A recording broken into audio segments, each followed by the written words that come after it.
My name is Edyta Bojanowska. I am a professor of Russian literature at the Department of Germanic, Russian, and East European Languages and Literatures at Rutgers.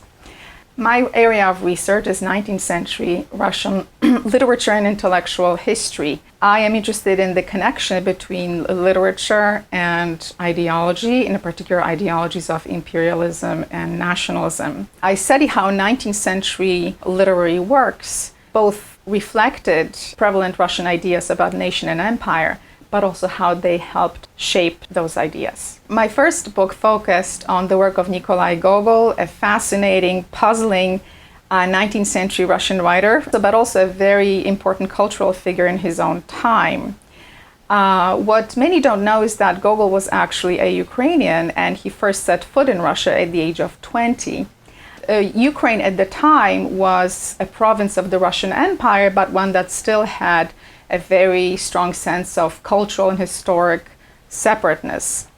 In my book, I explore ways in which Gogol's works display an evolving, a very complex set of attitude towards Russian and Ukrainian nationalist causes. My research shows that we need to de-Russify and Ukrainianize, in some sense, our view of Gogol. A lot of his writings about Russian nationalism feature a very treacherous false bottom that if you read them closely, you begin to appreciate the many ironies of those works. The most fascinating thing for me about Gogol was that he plays with double allegiances, that he straddles two nationalism and sort of puts them in play. Because for many people, the fact that Gogol wrote his works in Russian is enough to classify him as a Russian writer totally and irrevocably.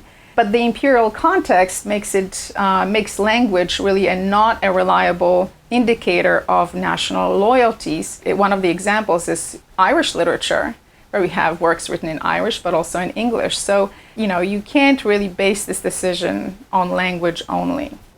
While I was working on my Gogol project, all I wanted to focus on is the question of nationalism. That was my theme. That's all I really cared about. But as I kept working on it, I found that the question of imperialism kept intruding into my project in ways that I didn't anticipate. So I became interested in the question of Russia as an empire, and this indeed has become my second project. The book I'm writing now, it is tentatively titled Empire and the Russian Classics. And in this book, I widen my roster of writers, and I also shift my focus from the first half of the 19th century, which was my work on Gogol, to the second half of the 19th century. The question I set myself is this: how did the lived experience of this multi-ethnic, robustly expanding empire, how is it reflected in the literature of the period? We're not used to thinking of Russia as an empire, and in fact, Russians themselves, especially in the Soviet period, have been resisting the idea that they were or are an empire. Russia may be a kind of empire in denial, and yet it is precisely imperial expansion that transformed this tiny little medieval principality that built around the city of Moscow into an enormous empire. At its height, it was second only to the British, and even today, in its diminished state, this is territorially the largest country on earth. What were the cultural echoes